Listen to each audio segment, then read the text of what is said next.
You ever have one of those nights where the universe just throws a wrench in your perfectly orchestrated plans, and before you know it, you're standing on the side of a back road, designer heels in a puddle, rain soaking straight through your favorite suit, thinking, well, this is a joke, right? That was me. Sarah Wellington, CEO, queen of the quarterly report, the woman everyone thought always had it together. Cursing under my breath at a dead Mercedes 3 miles outside Millbrook, steam pouring out from under the hood like some angry dragon that had been kicked one too many times. And honestly, in that moment, I felt smaller than I had in years, staring at the glow of my phone, watching messages pile up about board meetings and merger talks and all these things that suddenly seemed a million miles away. That I remember stepping out, water in my shoes, and seeing this busted old sign. Morrison's Auto Repair, fair prices, honest work. Place smelled like motor oil and burnt coffee.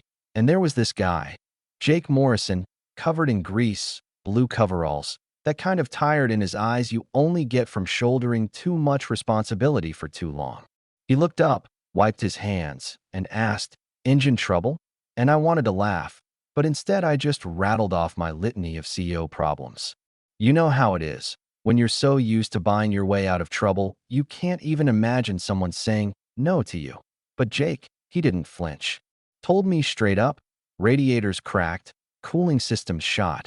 It's going to take a couple days and money's not going to make it faster. Something about the way he looked at me, like he saw right through the power suit, right past this Sarah Wellington Empire Builder label, made me almost say thank you. Almost. Instead, I offered 10 grand to get it fixed by morning. He just shook his head and said, "Some things can't be bought." You know what I mean? That stung. More than I'd admit. Next thing, there's this tiny voice calling from the office. Little girl, 5 years old if a day, with these dark eyes like her dad, hugging a ragged teddy. Emma. Pink unicorn pajamas, rainbows on her slippers, shyness in her smile, but confidence in her words. Daddy's the best mechanic in the world. He can fix anything. And something in me cracked open a little, watching them together, that tenderness, that family warmth, and I realized it had been a long, long time since anyone looked at me with that kind of trust, and we ended up in their tiny office with bad coffee and the best hot chocolate I've had since I was a kid. Emma showed off her marshmallow artistry. Jake quietly explained that Linda, Emma's mom, had left years back, and in their quiet way, they just let me be a person, not a title. I found myself actually smiling, genuinely, the first time in months, as Emma chattered about engines and princesses and pancakes shaped like animals. I told her I ran a food company, and she just asked, deadpan, "Do you make the cookies yourself?" When I laughed and said no, she declared, "That sounds boring," with all the innocence only a child can muster. Yeah, that happened that I slept in a rundown motel that night, my phone buzzing with Chicago chaos. Angry assistants, threatened contracts, mutinous board members, and somewhere between the mildew and the broken AC, I realized I wasn't even sure if I missed that life or just the idea of being needed. The next day, I was drawn back to the garage. Couldn't help myself. Watched Jake work, Emma's feet swinging off a crate, her running commentary making the place feel warmer than my penthouse ever had. And that's when the twist hit. Henderson, my boardroom nemesis, showed up in a BMW, shark smile and fake concern, here to check on my well-being, but really just gloating that the board was voting on my future. I'd been gone 3 days, and the world was moving on without me. Emma sensed the tension, her little face crumpled with worry for me, a stranger she barely knew, while Jake fixed my car like his life depended on it. And me? I suddenly felt more at home in that cramped, oil-smelling garage than I ever had in my own empire. Lunch at Maggie's Diner, pie and grilled cheese cut in triangles, Emma explaining Princess Whiskers, the stray cat who ruled the alley out back, the entire town stopping by our booth to chat with Jake. Thank him, check on Emma. It was a world that ran on favors and memory and genuine kindness, not contracts or quotas. Emma asked me, with that dead-honest curiosity, "Do people love you?" And I didn't know what to say, because the truth was, I didn't know. Not really. I had respect, fear, maybe admiration. But love? That was something different.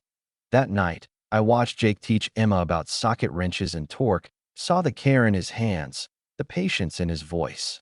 I realized, not for the first time, how much I'd missed by trading bedtime stories for board meetings. Emma told me, brave people aren't people who aren't scared. They're the ones who do the right thing even when they are. I let that sit for a while, because honestly, I hadn't felt brave in years. By the third day, the world felt different. Autumn sunlight in Millbrook, laughter echoing from the garage, Emma asking me about my childhood, the one spent in uniforms and silence and empty mansions. Jake asking, is all this worth it? The stress, the loneliness? And for once, I couldn't answer. I didn't know anymore. Then, just as I started to imagine a life here, the corporate world came crashing back. Emergency board meeting. Vote of no confidence. Henderson practically drooling at the thought of taking my seat. I packed my things, said a wrenching goodbye to Emma and Jake, and headed to Chicago with my heart heavier than I'd expected. Boardroom battles are nothing new. But this time, standing in that glass tower, I looked at my reflection and barely recognized the woman staring back. I gave the speech they expected, argued my case. Then, in a moment of pure insanity or clarity, I still don't know which, I laid out a plan to pivot the company toward real community investment.